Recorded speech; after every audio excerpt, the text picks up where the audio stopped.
First question, are you going to run?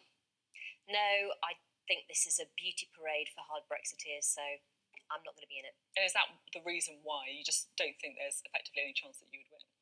I think this should and could have been a leadership contest that was about hard choices for the Conservative Party. How are we going to resolve Brexit? How are we going to make sure we reach out to a new generation of Conservative voters who are currently switched off this party? Instead, it is really just going to be a beauty parade of hard Brexiteers. I don't think we're going to be talking about the hard choices we need to be. So because of that, I'm not going to be in it.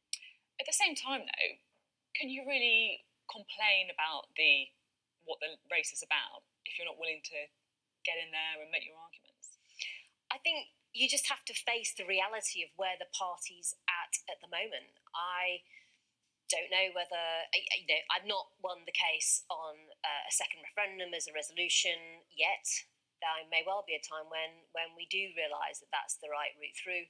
But I think I'm not into pointless exercises. And for me, actually, this is a much more positive choice about continuing the social mobility pledge campaign, all the work that I'm doing on the ground with businesses, working in schools, helping to create more opportunities for young people. And I just genuinely feel like my time is better spent on that and it's more productive. And change is actually happening outside of Parliament because it's so gridlocked on Parliament, on Brexit. So for me, I'd rather positively and actively stay working on that, on solutions and making a difference on the ground, than being part of a narrow discussion in a narrow Conservative Party that is really around what version of hard Brexit to do, which I think anyway is a bad idea. How do you think they will judge the campaign that we're seeing now?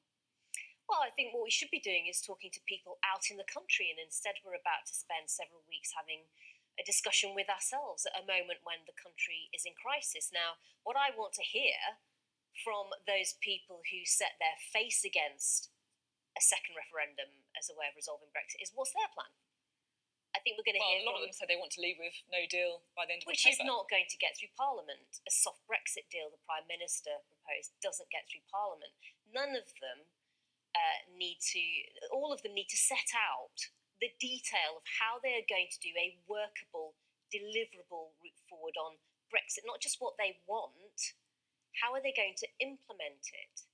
And they now have not only the opportunity, but I think the duty to explain to the British people as well as Conservative Party members what their solutions are on Brexit and how they're actually going to find a viable route through. Because my judgment is that Parliament is gridlocked and it's going to stay gridlocked.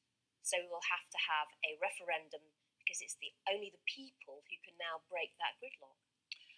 You have written a piece in The Observer today, and you say you see the Conservative Party engaging in a debate with itself about what type of electoral cyanide to take.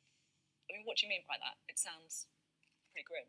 Well, whilst we're failing to find a route forward on Brexit, all the other issues that people around the country actually want solved, like improving social mobility, housing, social care, the environment, seem to be getting set on one side. And the entire political bandwidth of Parliament and government is on Brexit. We've seen that over the last 2-3 years. We've not been doing other stuff than Brexit.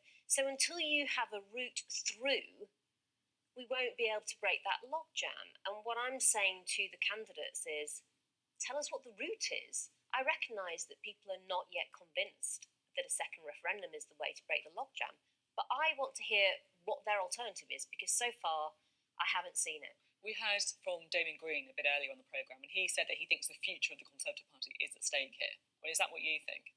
Well, I think if we keep making wrong choices, failing to make decisions about tough choices, failing to see that we're now not even the most compelling party on Brexit for voters who want Brexit. That's now the Brexit Party. I think you'll see that probably in the European Union election results tomorrow.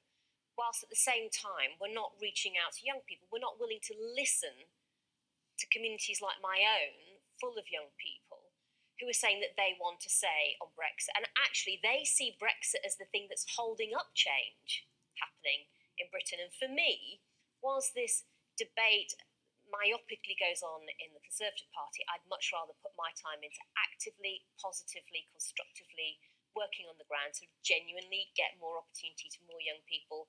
And I think the days of thinking anyway that government fixes everything in this country, I think that's old politics. I think change happens outside of Parliament now, and that's where I'm going to put my time.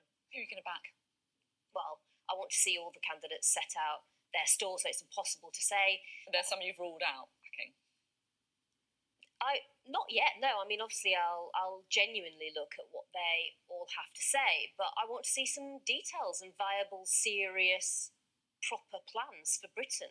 I mean, we've already heard from several of the contenders, Boris Johnson, Dominic Raab, Bess McVeigh, saying that they are prepared to take the UK out of the EU without a deal at the end of October. If that became Conservative government policy, would you vote against the government in a confidence motion? Well, I think Parliament will stop government doing that. Well, how? And again, it's just simply not a Through a confidence viable motion? strategy. I think Parliament has now voted against no deal several times. It is clear that communities, for the most part, do not want to leave the European Union with no deal. But to stop no deal, you might have to be prepared to bring down the government. Would you be prepared to do that? I think the danger is that a government with an unviable strategy on Brexit is destabilising itself. And this is why the sooner, I think, that MPs in Parliament, that members in the Conservative Party recognise that that's what's at stake for not finding a viable route through Brexit. And the choice is going to be quite simple, I think. Maybe you're right. Either we end up with a general election, which Jeremy Corbyn would likely win. I don't think he'll win it with a majority. He's likely to have a coalition partner who's likely to demand some kind of a second referendum.